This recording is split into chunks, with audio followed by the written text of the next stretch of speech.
इनके पास और dealing room में क्या है अगले हफ्ते के लिए, किन स्टॉक्स पर आपकी निगाहें होनी चाहिए, लार्ज कैप में, मिड कैप में? यथन गुड आफ्टरनून, बताइए लार्ज कैप में कहाँ निगाहें हैं?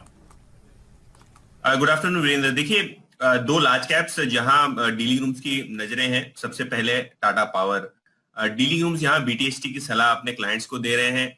मोर इम्पोर्टेंटली यहां काफी अच्छी लॉन्ग पोजीशंस रिजल्ट्स के पहले पहले आज देखने को मिली है। लगभग 31 लाख शेयर्स ओपन इंटरेस्ट में ऐड हुए हैं तेजी की तरफ, और डीलिंग रूम्स को लगता है कि इस स्टॉक में 3 से 4 रुपए का ट्रेडिंग अपसाइड आपको देखने को मिल सकता है रिजल्ट्स के बाद। तो कहीं ना कहीं टाटा पावर्स काफी अच्छा बिल्डअप हमको रिजल्ट के पहले पहले आज देखने को मिल रहा है।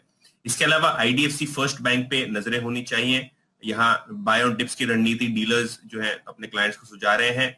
54 से लेकर 55 के पोजिशनल टारगेट्स, यानी यहाँ से 8 से 10% की अपसाइड उनको पोजिशनली लगती है कि स्टॉक में आपको देखने को मिल सकती है। काफी सारी एफआई सेलिंग हमने पिछले दिनों देखी थी, तो कहीं ना कहीं स्टॉक कंसोलिडेट कर रहा है। और आज भूलिएगा मत, निफ्टी बैंक की रीबैलेंसिंग है, जहां आईडीएफसी फर्स्ट बैंक में लगभग 80 लाख से 1 करोड़ शेयर्स की बाइंग का अनुमान है, और उसके पहले पहले भी यहाँ वायदे बाजार में एक्यूमुलेशन देखने को मिल रहा है। चलिए, टाटा पावर जिस पर हम लोग काफी लंबे समय से एक लॉन्ग कॉल ट्रैक कर ही रहे हैं, और आज इस कंपनी के नतीजे हैं, आपको स्क्रीन पर फिलहाल चलता हुआ दिखेगा। यहां पर एक टेक चेक ले लेते हैं। हमारे साथ चंदन तपड़िया साहब जुड़े हुए हैं। चंदन जी, 135 का हाई आपने टाटा पावर पर आते हुए देखा, और अब डीलिंग रूम से आवाज आती हुई कि भाई इसे एक्यूमुलेट किया जाए। टेक्निकली कैसा दिखता है? सर जी, देखिए, हम टेक्निकली आप बात करें तो टाटा पावर के साथ ही सारी टाटा ग्रुप ऑफ कंपनीज काफी अच्छी लग रही है। आपने आज टाटा केमिकल में रिजल्ट के बाद मूवमेंट देखा, टाटा कंज्यूमर में कंसोलिडेशन ब्रेकआउट हुआ, और टाटा पावर है जिसका सेटअप तो ऑलरेडी अच्छा ही है। आप देखोगे डेली चार्ट पे एक पोल एंड फ्लेग का ब्रेकआउट हुआ। उससे पहले इसका जो 128 130 का जोन था उसको सरपास करके अब हायर बेस बना रहा है। तो 130 31 जो पुराने हाई बने थे वो अब सपोर्ट के काम कर रहे हैं, और उसकी वजह से ये कहीं ना कहीं 141 142 तक के लेवल बनेंगे। हालांकि नतीजों के चलते उठापटक हो सकती है, बट टेक्निकल सेटअप के हिसाब से 143 तक के टारगेट यहाँ पे बनने चाहिए। 131 के स्टॉप लॉस से टाटा पावर में पोजीशन ली जा सकती है। काफी अच्छा मोमेंटम और एक मल्टीपल ईयर कंसोलिडेशन ब्रेकआउट्स यहाँ पे देखने को बन रहा है। जी दीपांशु, कल भी भारतीय एयरटेल में कॉल दिया था, भारतीय एयरटेल में कल आग लग गया था। अभी भी मुझे लगता है कि क्योंकि कल ऊपर लेवल से सरेंडर किया था, 600 के आसपास बंद किया था, अभी 600 के आसपास से वापस घूम रहा है। ये स्टॉक वो जो कल का हाई बना था वो हाई छू सकता है।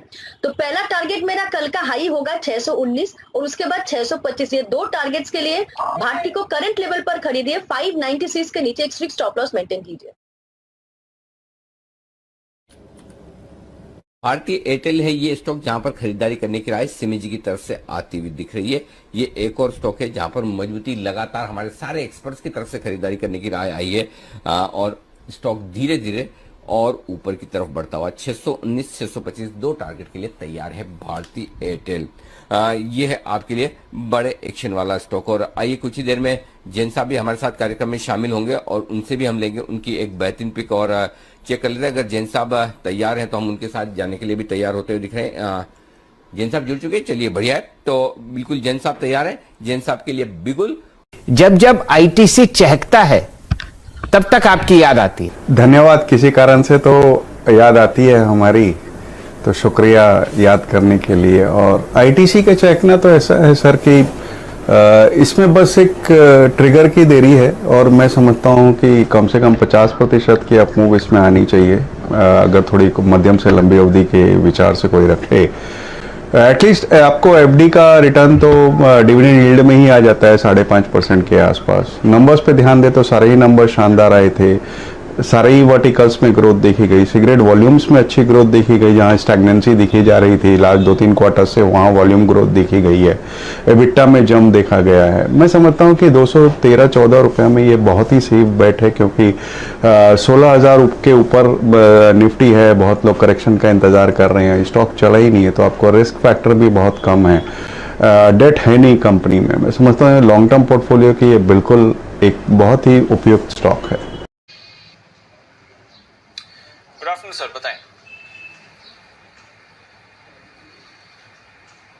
गुड आफ्टरनून दीपांशु, हमारी चार्ट कॉर्नर पिक है बैंक ऑफ बड़ौदा में खरीदारी की राय है। बैंक निफ्टी में ब्रेकआउट के बाद बैंक निफ्टी साइडवेज हो गया था, और बैंक ऑफ बड़ौदा पिछले 2 दिन के हाईज के ऊपर निकला है, तो शॉर्ट टर्म चार्ट पर एक fresh breakout, fresh positive crossover है और ये स्टॉक एक अप मूव दिखाने का पोटेंशियल रखता है।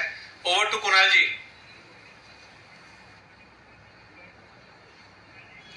देखिए चार्ट स्ट्रक्चर बहुत जबरदस्त है दीपांशु। पिछले कुछ दिनों में हमने कंसोलिडेशन देखा, आज ब्रेकआउट आता हुआ दिख रहा है और सबसे इंटरेस्टिंग बात यह है कि रोजाना स्टॉक में निचले स्तरों से बहुत शानदार बाइंग होती है, तो नीचे के लेवल्स पर इसमें बहुत सस्टेन्ड बाइंग इंटरेस्ट देखने को मिल रहा है। तो ये स्टॉक 90 रुपए की तरफ कूच कर रहा है, बाय करके चले।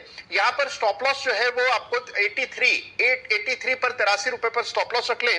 पहला टारगेट स्टॉक के लिए 88 का, दूसरा टारगेट 90 रुपए का होगा। ओके, तो 88 और 90 के टारगेट की तरफ जा रहा है बैंक ऑफ बड़ौदा। बड़ा ब्रेकआउट इस पर आपको आते हुए दिख रहा है, नजर रखिए। कुछ दिन पहले अनिल जी ने भी यहाँ पर आपको खरीदारी की राय दी थी।